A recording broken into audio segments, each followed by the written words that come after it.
Kan pas sebelum dibongkar kan emang turun ada bocoran di luar bagian sini.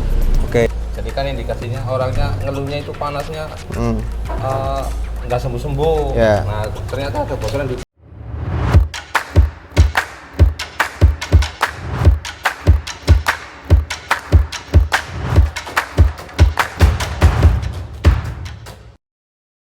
Ya, halo om-om sekalian, kembali lagi bersama saya Ilman Nafian, mantan mahasiswa teknik yang pusing. Tapi tenang, di vlog Pitcar kali ini seperti biasa ya, kita akan membahas dunia otomotif untuk mengupas kepusingan kita di dunia otomotif. Di sini kita lanjut ke unit yang kemarin kita bahas ya, ada Honda Civic ya, 1,8 2001. Kemarin kendalanya suka overheat ya, jadi panasnya di atas dari kondisi normalnya dan suka ada kekurangan air radiator. Nah, kemarin udah dicek juga tekanan air radiator sama Mas Rizky, ada kebocoran di luar ternyata, dan ada juga kebocoran di dalam engine-nya ya, blok engine ya. Nah, nanti mungkin bisa dijelasin lebih lanjut sama Mas Rizky deh. Ayo Mas Rizky, kita ngobrol-ngobrol dulu. Kemarin langkah awal kan ngecek tekanan air radiator. Oke. Ngecek tekanan air radiator. Nah, ini kan di 1:1. Oke. Mungkin kita bantu jelasin juga ya, ini tutup radiator ya Mas Rizky ya. Dan ini ada spesifikasinya 1,1 bar. Jadi ketika ini lebih dari 1,1 bar, tekanan ya air radiator ini akan membuka ya Mas Rizky ya. Kemudian masuk ke, biasanya kita tahu ada tangki radiator, reservoir atau tangki radiator yang ini nih. Nah, jadi kalau tekanannya lebih dari 1,1 harusnya masuk ke situ. Gitu. Nah, makanya kita mau ngecek pakai Tekanan air radiator. ya alat cek tekanan air radiator ya. Dikasih tekanan segitu, Dikasih ke tekanan 1:1. 1,1 ya tekanan maksimalnya ya. Bocor atau enggak gitu ya Mas ya? Kalau nggak ada kebocoran kan harusnya dari jarum ini nggak turun. Ya. Lah kemarin pas sebelum dibongkar kan emang turun ada bocoran di luar bagian sini. Oke. Langkah awal kan paling nggak kan harus benerin ini dulu. Lah kenapa bisa diestimasiin turun separuh? Karena pas pengecekan kompresi ada air yang masuk ke dalam ruang bakar. Oh bentar, pengecekan kompresi ini kompresi ruang bakar apa kompresi ini? Kompresi Ruang bakar? ya ruang Oh, bakar. pengecekan kompresi ruang bakar. Ternyata pas dicek ada air yang masuk. masuk ke ruang bakarnya. Iya. Ruang bakarnya. Oke, jadi coba lihat lagi. Nah, cuman karena ini udah dibongkar pasti tekanannya nggak bisa ini ya. Nah, tadi Mas Rizky bilang tekanan 1,1 karena dibiarkan dia turun ya. Artinya kalau tekanannya turun ada bocor ya kan. Nah, bocornya nih di luar ada. Dicek di luar ada bocoran bagian belakang ini Bypass ya, di jalur bypass ada kebocoran. Nah, ternyata di dalam juga Pas ada. selesai pengecekan tekanan air, lah terus kan lanjut pengecekan kompresi. Lah pas pengecekan kompresi ada bocoran. Oke. Di dalam. Nah, ini teman-teman mungkin lihat kesini dulu. Ini blok mesin ya Mas ya, betul ya? Blok mesin. Ini ada ruang bakar dan ini namanya water jacket ya kan? Nah, ini water jacket dan ini air ini nggak boleh masuk ruang bakar harusnya kan? Ya. Jadi blok mesin ini sama cylinder head. Nah, cylinder head itu yang itu tuh. Bawahnya itu kan rata ya. Cuman nggak kelihatan ya. Mungkin bisa dilihatin sedikit. Nah, bawahnya itu rata. Harusnya nggak boleh ada celah ya Mas ya. Iya. Nah, tapi ada air masuk, berarti ada celah. Makanya mau nggak mau kita harus turunin, harus kita buat rata dulu gitu ya. Oke. Nah, kenapa kita bisa memvonis dari dalam? Mungkin bisa dibantu Mas Abbas kali. Karena yang jalur luar menurut teman-teman mekanik ini udah aman ya harusnya ya. Ya, Cuman kebocoran ini doang gitu. Mungkin bisa dijelasin kalau alur air radiator ini dari mana nih, bisa bantu Mas Abbas? Kalau dari radiator sih kemarin sudah dicek sama tekanannya sama Mas Rizky, terus ada kebocoran di bypassnya. Di bypassnya, betul. Kemudian kan dari radiator air kan masuk ke termostat.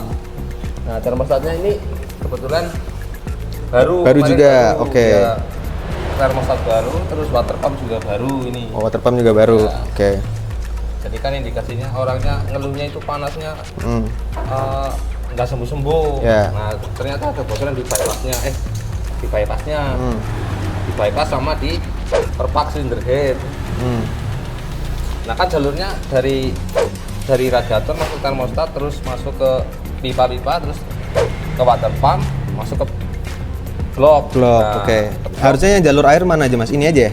Water jacketnya ini ya? Water jacketnya aja ini. Kalau ini apa? Ini oli ya? Iya ini oli. Ini oli. Jadi harusnya di sini doang ya? Nah kemudian kemarin kan kebetulan perpak headnya ini udah apa? Udah rusak. Oke. Udah rusak ini kan air jadi masuk ke dalam ruang bakar. Oke. Nyebrang rasanya ini. Nah, dari Oke, sini ke sini. jadi yang rusak perpak headnya atau ada kemiringan juga mas ini? Si kalau pasti bloknya? kalau nyebrang itu kan panas, Yeah. pasti cylinder headnya itu ikut Melengkung juga? Iya, melengkung Oke. juga. Jadi kemungkinan ya harus nanti paling slab sama ganti perpak headnya gitu-gitu. Oke. Nah mungkin bantu dirangkum ya. Iya. Coba boleh mas? Boleh, silakan. Pegang ini. Nah, ini kan kita ada, nih tadi dijelasin sama mas, coba boleh pegang mas. Oh, iya. Mas Abbas, ini ada water jacket ya. Water jacket ini fungsinya untuk mendinginkan mesin ya. Piston sama mesin ya. Piston sama mesin. Karena ini kalau pembakaran suhu maksimal ini sampai 2000 derajat. 2000 derajat. 2000 derajat. Tapi kalau standarnya 800 700 lah. Tapi itu kalau nggak ada pendinginnya, ini bisa meleleh semua ya. Meleleh. Meleleh semua. Nah, udah dicek dari radiator aman ya? Aman. Aman. Masuk ke sini nih termostat. Nah, termostat ini yang ngatur Tekanan suhu ya, airnya. ya, ini udah butuh air belum ya? Ini yang ngatur ya. Kalau suhunya udah di atas 80 berapa nih? 80. 80 ya ini? Ya, ntar sini buka. Ada ininya nggak? Ada speknya nggak? Ini 71 mas? Atau di atas? Standarnya biasanya 80. Bisa 80 ya? 80. Biasa 80, tapi mungkin ini speknya 71 mas? Atau enggak juga? 80 ya biasanya? 80 biasanya. Kalau mau Oke, biasanya ini yang ngatur nih.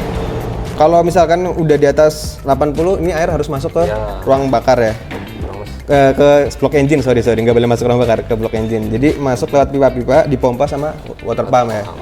Masuk ke sini. Tapi ini kondisinya masih bagus ya? Mungkin kemarin baru. kita belum ngecek, mungkin lain kali kita bisa ngecek ya, biasanya pakai air panas mas ya? Iya, benar. Tapi karena ini baru, jadi ini hipotesanya adalah aman. Ini juga water pump juga aman. Aman baru. Nah, Cuma jadi jalur-jalurnya aja sih yang pada bocor ini. jalur-jalurnya agak bocor dan ternyata di sini tes kompresi kemarin di sini udah nyebrang. udah nyebrang. Iya. Oke. Betul.